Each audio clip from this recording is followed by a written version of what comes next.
Qué efectazo, ¿verdad? Bien, bienvenidos sean a el ensayo, al número 9 del ensayo. ¿Les gustó la entrada con música de Buxtehude? Hoy estamos aquí reunidos para platicar un ratito acerca de Carlos Marx. Carlos Marx vivió de 1818 a 1883. Ya saben ustedes que es considerado uno de los pilares del pensamiento contemporáneo, del pensamiento moderno y del pensamiento contemporáneo. ¿Cuántas cosas no se han dicho de Marx y del marxismo? Sobre todo, obviamente, de cara a todos los acontecimientos históricos que se vivieron a finales del siglo XX, en la cual se vio la caída del muro de Berlín, la unificación de las dos Alemanias y finalmente la desaparición de la Unión Soviética,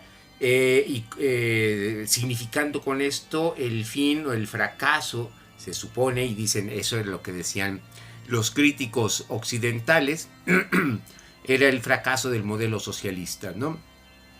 Entonces, todas estas opiniones que tenemos acerca de Marx obviamente influyen en nuestra forma de entenderlo y de comprenderlo, pero pues a Marx hay que entenderlo por sobre todas las cosas leyéndolo, ¿no? Acercándonos a su pensamiento. Y en el pensamiento de Marx es donde radica precisamente uno de los fundamentos de nuestra teoría histórica que hemos denominado de forma muy genérica como el ensayo. Carlos Marx, junto con su amigo Federico Engels, a Engels también nos referiremos en un programa especial, por supuesto, ya posteriormente, porque así como Lennon y McCartney fueron juntos, también lo fueron separados, así también Marx y Engels, ¿no? Fueron dos entidades distintas, aunque hermanadas espiritualmente, lo cual es muy grande, porque habla de dos personas que pudieron comprenderse completamente en el pensamiento, de tal manera que desarrollaron una labor teórica y política bastante importante a finales del siglo XIX, constituyendo los grandes movimientos del socialismo político. Entonces Carlos Marx, repito, él nació en 1818, él provenía de una familia de origen judío, algo que recalcan mucho sus comentaristas, porque algunos de ellos han visto, por ejemplo, que en este origen judío radica esta pasión que tiene Marx por el modelo teleológico que también va a establecer en su forma de pensar la historia. Eso podrán decir algunos, ¿no? Posiblemente sea cierto y desde luego que sí. Sin embargo, yo creo que la impronta de su nacimiento judío, aunque es importante desde luego, no obsta para llevar a cabo la crítica que va a hacer a la sociedad en su conjunto y en su momento. Marx es un doctor en filosofía. Él realiza una tesis doctoral sobre los distintos sistemas de Epicuro y Demócrito, me parece, o Epicuro, y bueno, ahorita les digo el nombre completo de la tesis, pero indica precisamente su diferencia de la filosofía de la naturaleza entre Demócrito y Epicuro, efectivamente, en donde él destaca su preferencia por el pensador que tiene más ideas afines con el ateísmo. Bien, Marx es uno de los grandes críticos, ¿no?, del mundo contemporáneo. Alguien ha dicho que Marx se acerca a la figura de un Nietzsche o de un Freud, por ejemplo, porque entre los tres van a realizar una gigantesca labor de reinterpretación de lo que es hasta ese momento la sociedad, ¿sí? Marx rompe con esta visión hegeliana y liberal que había establecido que el establecimiento de un Estado liberal constitucional constituía ya la parte culminante del desarrollo político y social del ser humano, y que al momento de llegar al goce de la libertad por parte de todos los seres humanos, entonces todos los seres humanos son felices e iguales, ¿no? Pero detrás de esta fantasía igualitaria pues existen las relaciones sociales de producción. Y las relaciones sociales de producción para Marx, le decían en su experiencia decimonónica en plena revolución industrial que en ese momento se está dando en Inglaterra, que se está dando en Alemania, que se está dando en Francia, en ese momento el proletariado, es decir, este conjunto, ¿no? Este cuerpo que se conforma por los trabajadores de la industria, de la transformación, que se conforma por los mineros, que se conforma por absolutamente todos aquellos que trabajan en industria extractiva o en industria de transformación. Todos los que trabajan con máquinas son obreros y ellos constituyen el proletariado. El proletariado lo une el hecho de que todos son explotados por un patrón, ¿no? Y que este patrón indudablemente siempre va a ser rico, y que el obrero, que es el que trabaja muchas veces más de 8 horas, muchas veces en condiciones completamente infrahumanas. Imagínense todavía más para mujeres y más para niños. Ahí están las novelas de Charles Dickens para atestiguar a la Inglaterra decimonónica de la Revolución Industrial. Charles Dickens es un excelente testigo precisamente de esa podredumbre que surge en la Inglaterra industrial. Bien, entonces Marx se da cuenta precisamente de esta especie como de contradicción, desde luego, mucho más inteligente. Esto que les estoy platicando es una simplicidad, pero sí se da cuenta de las condiciones, de las contradicciones fehacientes que él ve en la sociedad, ¿no? Él es una persona crítica, y yo creo que tenemos que pensar en las personas como personas, ¿no? Y en Marx como una persona. Porque a Marx lo han convertido como se han convertido todos los héroes, ¿no? que están dentro de una historia oficial. El socialismo soviético, en términos generales, pues convirtió a Marx en un busto de bronce, ¿no? En una estatua, en una moneda, en un timbre postal, en un representamen, pero de alguna manera se vació, ¿no?, el contenido de ese representamen, como está ocurriendo con la figura y la efigie del Che Guevara, que en un momento dado posiblemente representaba también parte de esta revolución socialista, pero que ahora en esta época postmoderna se ha ido diluyendo el significado de lo que es el Che Guevara, ¿no? Y se ha ido desplazando semánticamente hablando. ¿Qué cosa hace el sistema capitalista? Bien, entonces Marx, al examinar todo lo que es la sociedad en su conjunto, cómo funcionan las relaciones políticas, cómo funcionan las relaciones sociales, pues se aboca a estudiarlas. Y entonces en Marx encontramos una serie de influencias que van a ser fundamentales para entender su propio quehacer teórico. En primer lugar, la primera gran influencia, sin lugar a dudas, va a ser Hegel, ¿no? Él va a ser estudiante de filosofía y se va a reunir con los famosos jóvenes hegelianos, Feuerbach, por ejemplo, y en un primer momento convive con ellos porque el acercamiento que tiene Marx hacia Hegel es un acercamiento tremendamente interesado, porque Marx encuentra que en la mecánica dialéctica de Hegel efectivamente se puede explicar la historia. Esta mecánica dialéctica, que ya había sido configurada también por un Hegel, por ejemplo, ¿no? Perdón. Marx la toma, pero la va a voltear de cabeza, porque Hegel decía, vamos a recordarlo, que en este desarrollo de la historia de la humanidad, el absoluto va autorrealizándose hasta alcanzar plena autoconciencia en el momento mismo en que el ser humano alcanza precisamente conciencia de su libertad. Al momento de alcanzar conciencia de su libertad con respecto a ¿qué? De su libertad con respecto a la naturaleza. En ese momento, entonces, el ser humano ya plenamente consciente, dominante de su pensamiento, entonces va a poder constituir y configurar una nueva realidad a partir de que goza el vivir en un estado que le garantiza el derecho de vivir en su libertad.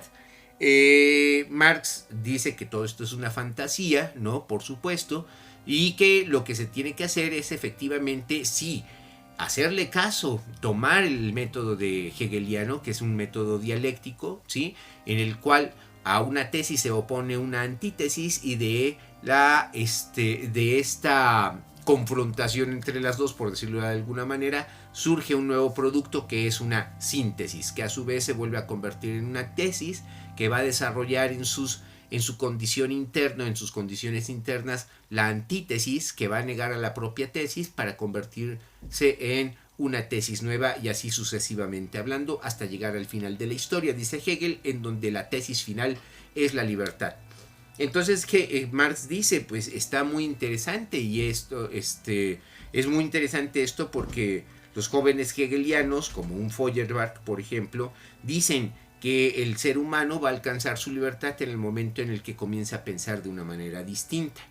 Pero Marx no está convencido de eso, porque solamente va a poder alcanzar su libertad en el momento mismo en el que el ser humano tome conciencia de qué, tome conciencia de su papel orgánico como productor y reproductor de las condiciones de vida de esta sociedad.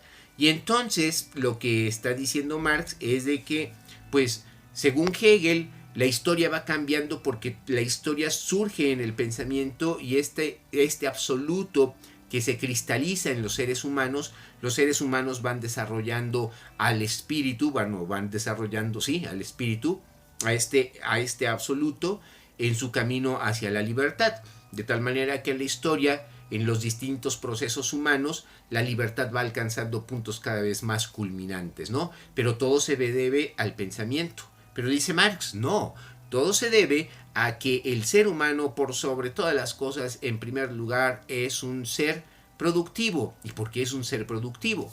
Entonces, Hegel le va a llevar a Marx precisamente a acercarse hacia la economía política. Y al acercarse a la economía política, cuando está viviendo en Londres, allá por los años 50, después de haber escrito el manifiesto del Partido Comunista, el manifiesto del Partido Comunista que lo escribe a la limón con Engels, es un documento importantísimo porque es un documento escrito al calor de las famosas revoluciones de 1848 que surgen en toda Europa, ¿no?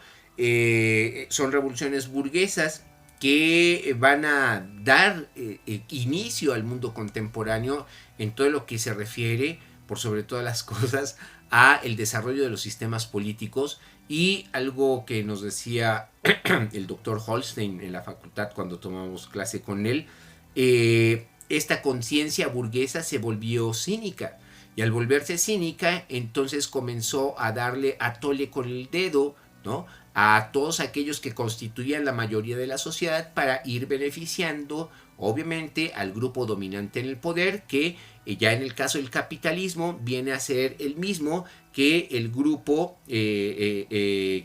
que controla los procesos productivos económicos y que está constituido por los grandes propietarios, ¿no? Los grandes industriales y los grandes propietarios son al mismo tiempo los que conforman al Estado. Y entonces decía el doctor Holstein, y tenía toda la razón, que por ejemplo, ¿no?, en las famosas constituciones que surgen a partir de las revoluciones de 1848, ¿sí?, dándose cuenta estos políticos derechistas que pues, la solución era el acabar con las monarquías absolutas y era el imponer una constitución, ¿no? Se arrogan a hacer, ¿no?, a redactar constituciones, pero siempre estas constituciones finalmente van a beneficiar al propietario y no al bien común, como ocurrió precisamente cuando Bismarck, justamente el famoso canciller de hierro, a partir de 1848 comienza a ser un político prominente porque comienza a desarticular precisamente todas estas luchas revolucionarias en favor del fortalecimiento de los Junkers alemanes. Bueno, entonces Marx se da cuenta, repito, de que es en las condiciones sociales donde se comienza a construir la historia. Y entonces en varios libros, ahorita les voy a mostrar, les voy a dar la teoría, un resumen de la teoría general, pero en términos generales dice Marx, el primer hecho histórico incontrovertible, ¿no?, que es el que asumimos nosotros también, el primer hecho histórico controvertible es de que el ser humano es un ente biológico y como ente biológico tiene que satisfacer sus necesidades. Y eso es una obviedad que parece de perogrullo, pero es necesario insistir en ello, porque el ser humano no vive del espíritu, no vive del Dios proveerá, ¿no? Vive de lo que puede hacer con su propio trabajo, con el proceso del trabajo. Ya habíamos explicado que el proceso del trabajo, según Marx y según Engels, consiste en modificar la naturaleza para satisfacer las necesidades del grupo, satisfacer las necesidades sociales del grupo a través de una modificación también social de la naturaleza. Eso es lo que hace el ser humano en un principio y eso es completamente incontrovertible. Pero a partir de esta modificación de la naturaleza, el ser humano comienza a constituir algo que le es propio y que lo va alejando, como dice Hegel, efectivamente, de la naturaleza. Y ese algo que va conformando el ser humano tiene que ver con los procesos de producción, distribución y consumo de bienes. Bienes que son generados para satisfacer las necesidades del grupo social en su conjunto. A partir de que el ser humano se aboca por propia necesidad a modificar la naturaleza para satisfacer sus necesidades, entonces va constituyendo un ámbito completamente distinto de la naturaleza que se divide en dos grandes vertientes que están siempre íntimamente relacionadas. Por eso se habla de una estructura. Estas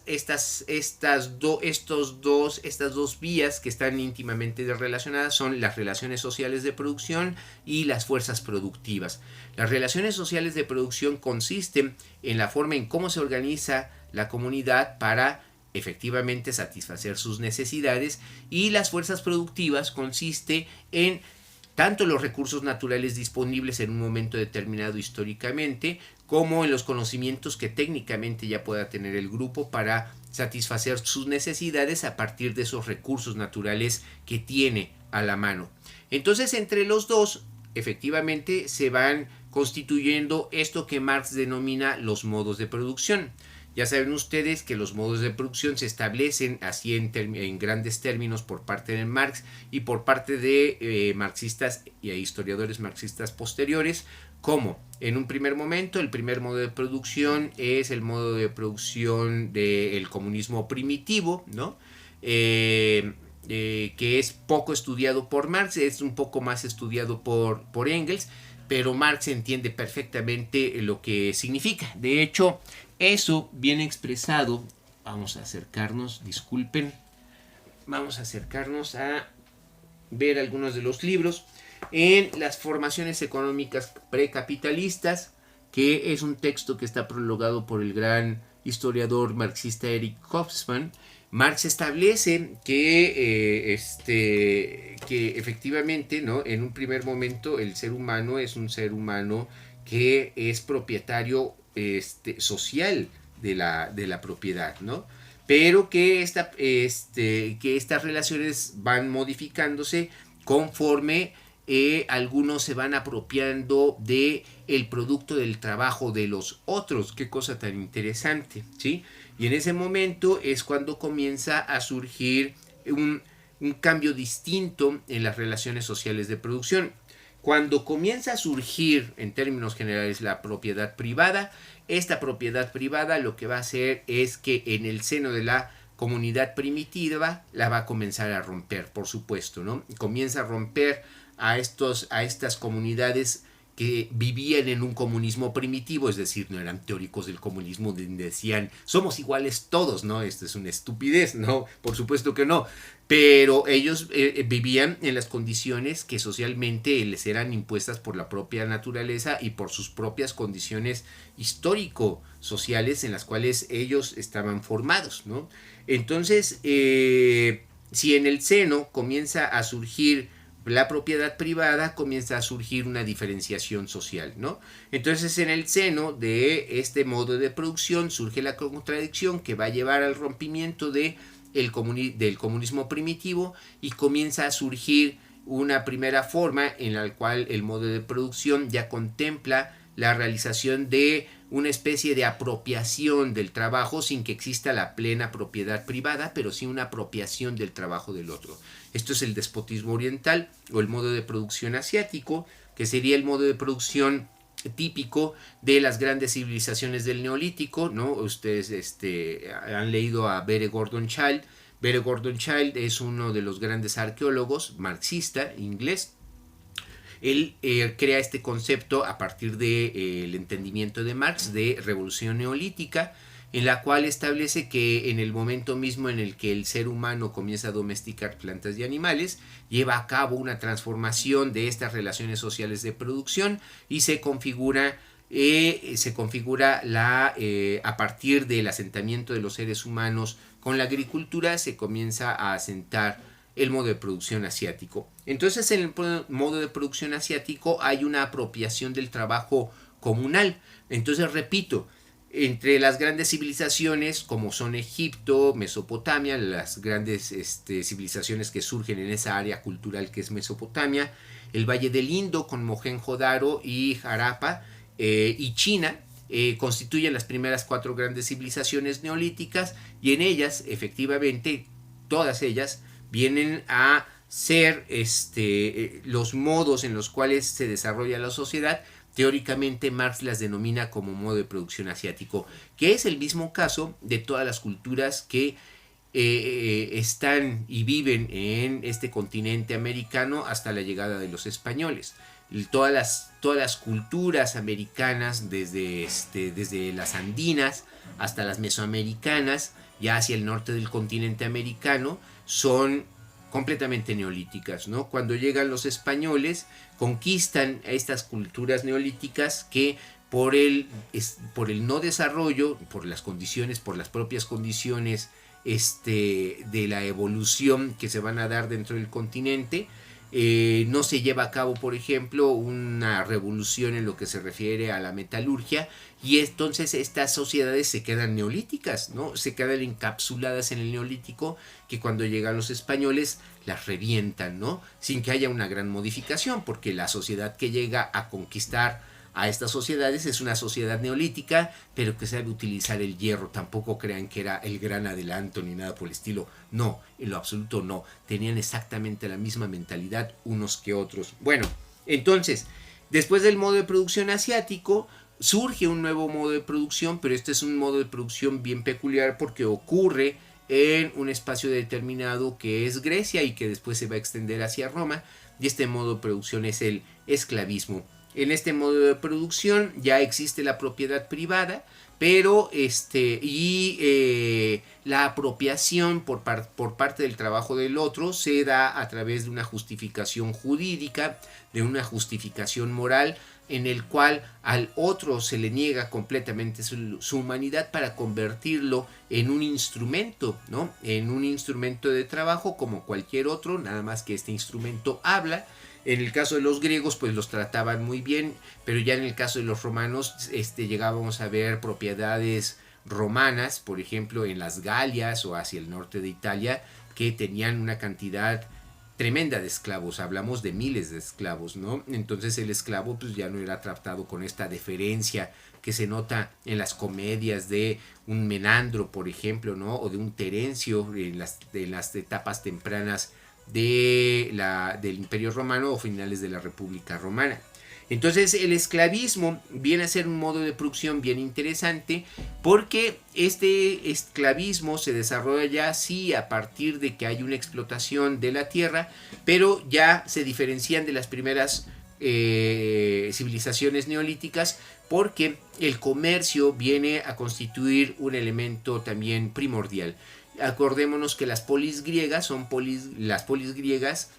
el poder que las polis griegas detentan, por ejemplo Atenas, es por el comercio, y por la extensión de este comercio a través de esta línea de colonias que las polis griegas van a fundar en todo el Egeo, en el Mediterráneo oriental, en el Mar Negro y en el sur de Italia, ¿no? En el sur de Francia, y llegan incluso hasta el sur de España.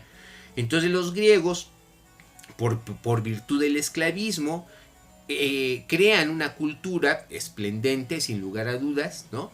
Pero que sobre todas las cosas se fundamenta porque pueden negarle la existencia al otro. Al negarle la existencia al otro, entonces se da de una forma, repito, esplendente la gran civilización griega, con su gran epígono romano. Pero el esclavismo constituía efectivamente una nueva forma de explotación de el ser humano sobre el ser humano, y del hombre sobre el hombre, y del hombre sobre la mujer y sobre los niños, y de los más fuertes sobre los más débiles, y esto es lo más importante, ¿no? Los que saben sobre los que piensan, como lo dice Aristóteles, sobre los que trabajan con las manos. Después del esclavismo, el esclavismo va a sufrir una modificación en el seno del modo de producción. Las contracciones internas pues se dan precisamente cuando el esclavismo deja de ser, como lo dice Perry Anderson en un libro muy bonito que se llama Transiciones de la Antigüedad al Feudalismo. Se constituye cuando el esclavo deja de ser rentable para el dueño, y entonces los esclavos se convierten en un lastre económico. Al momento de convertirse en un lastre económico, pues van generando efectivamente las contradicciones que van a terminar por reventar en un primer momento con el modo de producción esclavista, que desaparece completamente, que de repente como que tiene brotes como el que tuvo entre los Estados Confederados de los Estados Unidos, pero en realidad ya no va a surgir de esa forma, ¿no? Tan brutal. Y entonces en el seno de el modo de producción esclavista surgen las condiciones que van a llevar al surgimiento del feudalismo. Y el feudalismo es otro modo de producción en el cual ahora la explotación de uno sobre otro y la apropiación del trabajo de uno sobre el otro, de una persona sobre otra persona, la constituye a partir de relaciones clientelares, cosa que no estudia tanto Marx como por ejemplo algunos historiadores medievalistas como Luis L. Ganchow, por ejemplo, como Pirén en el siglo XX. Pero bueno, siguiendo más o menos una línea argumentativa, el feudalismo constituye un modo de producción en el cual las relaciones sociales de producción se basan en la posesión de la tierra, no en una economía, ¿no? de circulante, sino en la posesión de la tierra. De hecho, en la primera parte del feudalismo, en la primerísima Edad Media, cuando después de que el Imperio Romano hubo desaparecido bajo los golpes de las grandes invasiones bárbaras y se impone, repito, el feudalismo, en un primer momento deja de haber comercio, de tal manera que el feudo se convierte en una unidad autosustentable. Todo se produce en el feudo, absolutamente. Como de alguna manera todo se va a producir en la hacienda novohispana durante los siglos XVI y XVII, ¿no? Entonces en el feudo se produce todo. Hay un pequeño comercio, ¿no? Hay buhoneros, hay judíos que van de camino en camino arriesgando sus vidas, vendiendo cosas por aquí y por allá.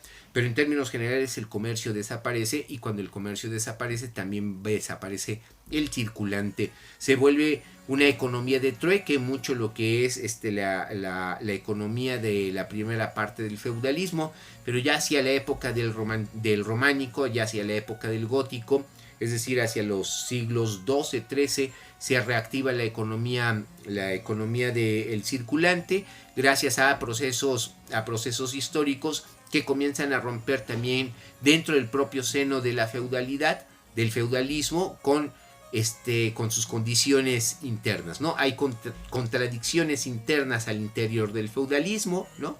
Que van a permitir que el feudalismo se vaya transformando en otra cosa. ¿Y en qué se va a transformar? En lo que le interesa más comprender a Marx, que es el capitalismo, ¿sí?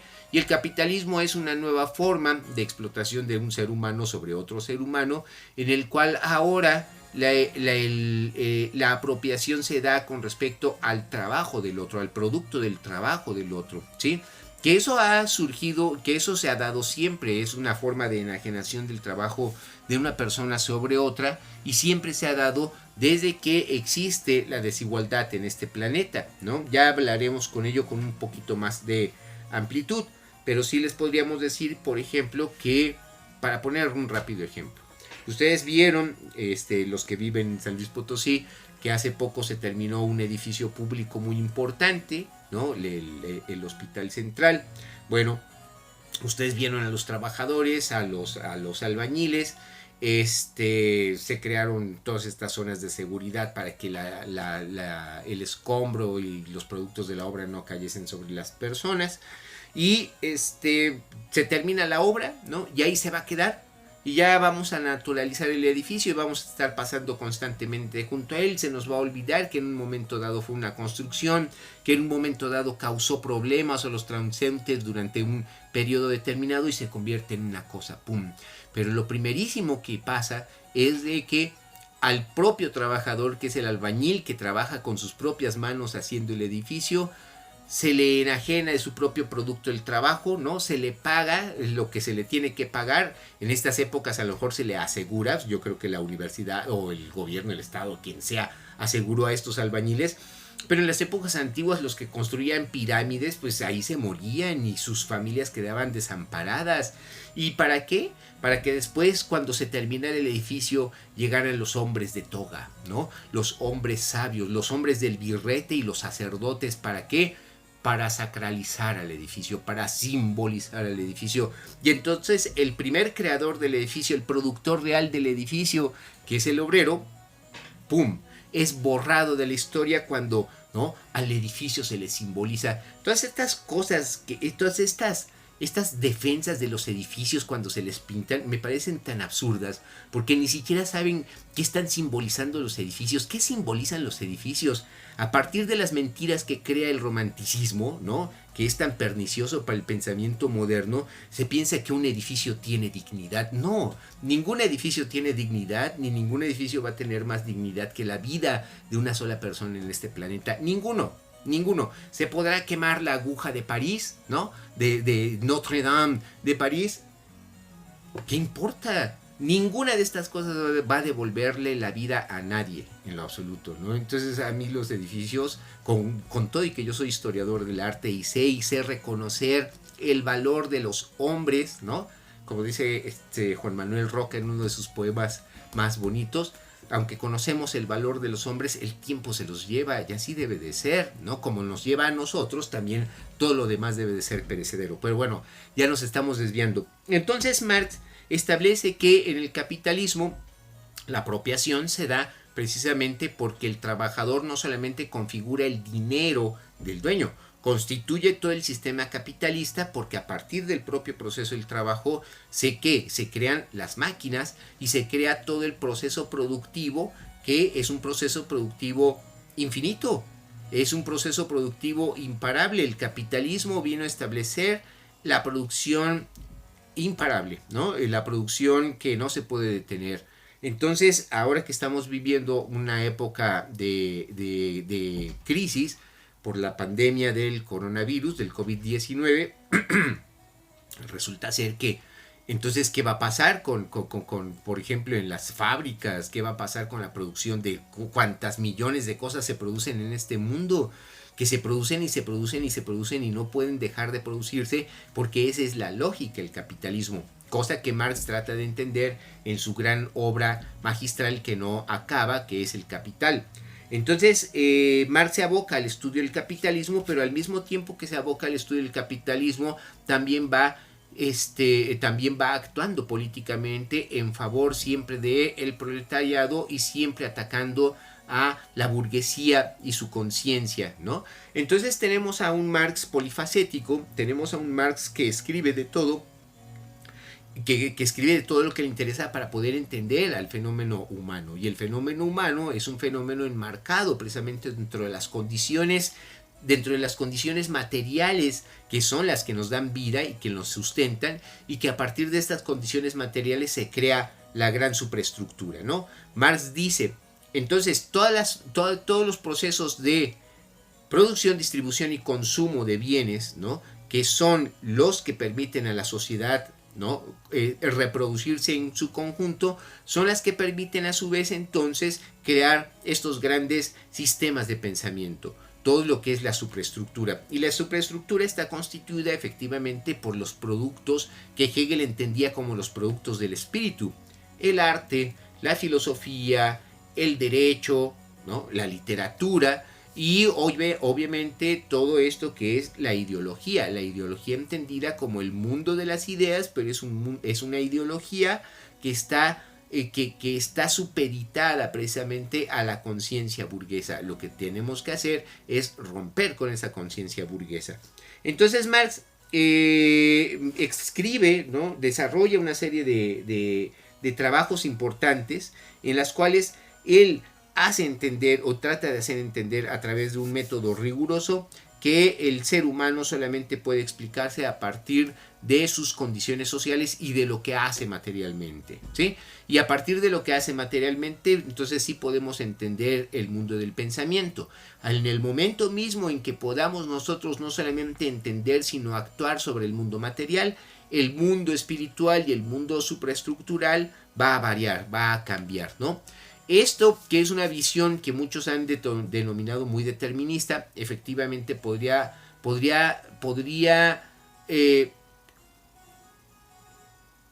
afrontar una crítica, ¿no? Y la crítica consistiría en el hecho de que efectivamente, y como lo han demostrado Bourdieu y la sociología contemporánea y muchos más, ¿no? Un Althusser, por ejemplo, dentro de este estructuralismo marxista, ellos entienden que también dentro del mundo de la superestructura hay influencias hacia el mundo de la estructura. Y entonces, más bien, es una reproducción de ambos y ambos se van reproduciendo uno con el otro, la estructura con la superestructura, ¿no? Y en ambas, efectivamente, ambas están transversalizadas por las relaciones sociales de producción y por las fuerzas productivas. Todo eso conforma el campo del conocimiento del ser humano, ¿sí? Marx dice, en el momento mismo en el que nosotros podamos romper la conciencia burguesa, entonces se va a poder establecer una sociedad igualitaria que va a ser la sociedad socialista. Y es entonces aquí donde encontramos de nuevo la impronta hegeliana en un Marx, porque Marx asume que efectivamente la historia tiene que llegar a un fin. Y ese fin va a ser cuando efectivamente la sociedad burguesa y el capitalismo logren desaparecer para formar ahora sí una sociedad igualitaria y no hipócritamente igualitaria, diciendo libertad, igualdad y fraternidad, pero te sigo explotando, ¿no? Mientras que yo sí soy más igual que tú, ¿no? Hay unos iguales y hay otros iguales, yo no soy tan igual como tú, yo soy un igual y yo soy un como yo, ¿no? Como diría Homero Simpson. Entonces, en el momento mismo en el que se rompa precisamente ese esquema que es el que constituye el capitalismo, se logrará dar paso al socialismo. Ustedes y la experiencia histórica les informará que hubo gobiernos socialistas y regímenes socialistas en este planeta. Pero yo le leí a alguien, y no me acuerdo a quién, y espero volver a encontrar la referencia, porque tantas cosas que he leído y muchas cosas se van perdiendo en la cabeza la referencia, pero prometo encontrarla. Alguien decía que ay, Dios mío, se me fue la idea, pero tiene que ver precisamente con este Marx teleológico, ¿no? Marx establece una teleología de la historia, es decir, la historia tiene un final, no tiene un principio, pero sí tiene un final predecible, o previsible más bien, y ese final previsible solamente se logrará en el momento en el que el gran monstruo capitalista pueda destruirse, ¿sí? Yo creo que leer a Marx es importante, ¿no? Los libros que escribió Marx son fundamentales y además son pequeños, ¿no? Y se pueden leer. Y al acercarse a Marx uno se acerca a un hombre que tenía un pensamiento vigoroso, sin lugar a dudas, ¿no? El hombre era, como dijo Engels en su funeral, ¿no? Fue el pensador más grande de su tiempo. Y posiblemente sí, y estaba al lado de un Nietzsche, por ejemplo, ¿no? En el momento en el que se estaba yendo Marx, un Freud estaba comenzando su amplio caminar, fundando también un amplio ámbito sobre el conocimiento de lo que es el ser humano. Y Marx abre ese gran campo de la interpretación acerca de las condiciones reales de lo que es el ser humano, ¿no? Y estas condiciones reales se comprenden a partir de la propia materialidad de la vida. Entonces, bueno, el manifiesto del Partido Comunista es un texto clásico, ¿no? La ideología alemana el papel del trabajo en la transformación del hombre, del mono en hombre, textos en colaboración con Engels, nos lo regaló nuestro querido amigo Oscar Chávez, las formaciones económicas precapitalistas, prologado por Hobsbawm. Esto viene en los famosos Grundrisse, que también fueron publicados por Siglo XXI. Este cuadernito pertenece a la colección Pasado y Presente, que es muy bonita, altamente recomendable. La Introducción General a la Crítica de la Economía Política de 1857, ¿no? Tenemos la Filosofía como arma de la revolución de Althusser, donde habla de los aparatos ideológicos del Estado. Bueno, tenemos el origen de la familia de Engels, pero como dijimos que de Engels vamos a hablar posteriormente, lo vamos a dejar para después. Miseria de la filosofía es una crítica a Proudhon feroz que hace Marx, y donde este joven Marx, porque es bastante joven todavía, tiene fuego en la cabeza y escribe con una pasión que es verdaderamente, bueno, llena, ¿no? Y desde luego, El Capital, la versión del Fondo de Cultura Económica, traducida por don Wenceslao Roses, es posiblemente la presentación clásica del Capital de Marx, en donde se aboca al estudio de la mercancía, ¿no? Como la objetivación precisamente del capitalismo en el fetiche de lo que es la mercancía. Todo el chiste del capitalismo está y reside precisamente en la comprensión de lo que es la mercancía como fetiche.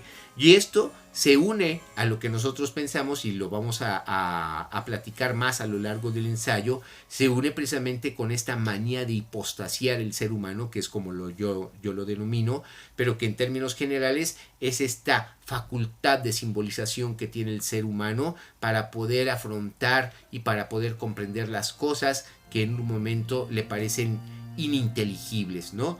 Entonces, Marx trata de comprender a la mercancía, porque en la mercancía se funda efectivamente el chiste de cómo funciona el capitalismo. Y desde el momento mismo en que estamos rodeados de tantas y tantas y tantas cosas, es porque el capitalismo sabe crearnos necesidades, ¿no? Para que entonces crearnos la necesidad para entonces ofrecernos los productos para poder satisfacer estas necesidades en ese deseo sin fondo, ¿no? Que somos nosotros, efectivamente. Bien, y también tenemos en la Feria del Libro vendían de Editorial Progreso los originales de estos. Estos son ediciones Quinto Sol, ¿no? Que son ediciones pues bastante populares para ser accesible a Marx, ¿no? A precios asequibles para estudiantes del CCH y cosas así por el estilo. Y estas obras escogidas en 3 volúmenes, que repito, el original estaba en la Feria del Libro aquí en San Luis Potosí, contienen, ¿no?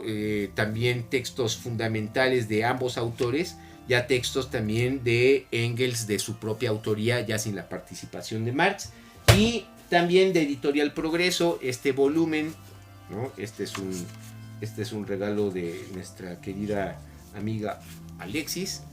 Este volumen, en donde vienen también unos textos clásicos que vienen en otros. Les recomiendo amplísimamente que lean al Marx historiador en el 18 Brumario de Luis Bonaparte, donde examina cómo efectivamente esta clase de propietarios franceses, ¿no? Organizan una constitución que va a permitir en un momento determinado a Luis Bonaparte llevar a cabo, a imitación de su tío, ¿no? un golpe de estado como de opereta, ¿no? Imitando el golpe de estado del 18 Brumario que realizó Napoleón allá a finales del siglo XVIII. Entonces, bueno, este es un pequeño comentario de Marx, ¿no? Yo creo que Marx es valioso y siempre va a ser valioso porque nos da las pistas para entender a la sociedad, siempre nos las va a dar. Yo creo que no es un pensador que haya sido desplazado y que esté mal como afirman tantos, ¿no? En lo absoluto, yo creo que todos estos críticos que tienen la osadía de hacer crítica a Marx, que obviamente es un hombre que tiene un pensamiento de su época, y hay que entender que las condiciones del pensamiento de su época limitan, ¿no?, a su temporalidad los alcances de su pensamiento. Sí, como nos ocurre absolutamente a todos, todos estamos transversalizados por nuestro tiempo y jamás se nos va a poder quitar eso. Pero la amplitud de su pensamiento hacia el futuro, ese es el importante, ese es el que está vivo y es el que siempre va a permanecer vivo y ese es el que hay que hacerle caso y es el que hay que leer con mucha atención. Ya lo vamos a estar comentando con mucha más amplitud a lo largo ya de la parte teórica del ensayo. Acuérdense que estamos en esta parte de introducción de lo que es la ciencia de la historia. Hoy examinamos a un Marx que aporta una metodología para la comprensión de la historia de lo que es el ser humano. Esto fue el ensayo, el número 9, esto fue el programa dedicado a Marx. Espero que les haya gustado, que no haya sido muy enrevesado. Les pido que se cuiden mucho, ¿no? Cada vez que salgan a la calle, salgan lo más estrictamente posible. Si no, no salgan, mejor no salgan, como dicen, hay que guardar la cuarentena. Cuídense mucho, cuídense muchísimo, por favor, todos, porque estamos afrontando un hecho histórico sin precedentes. Nos deberíamos de alegrar, ¿no? Por estar viviendo y ser testigos de un hecho histórico impresionante. Qué cosas tan impresionantes vive el ser humano. Y las vivimos cíclicamente, pero como vivimos en nuestras esferas, ¿no?, de confort, ¿no? Creemos que vivimos bien, pero imagínense si un día nos quedáramos sin servicios, si nos cortaran para siempre la luz, el agua, el gas, ¿no? De la humanidad dejaría de ser. Dependemos tanto de los servicios que ha creado el capitalismo hacia nosotros que somos tremendamente endebles. Vivimos en la gran concha de la cultura, en el gran blindaje de la cultura, pero nosotros como organismos seguimos siendo las mismas personas ligeras, endebles, débiles, ¿no?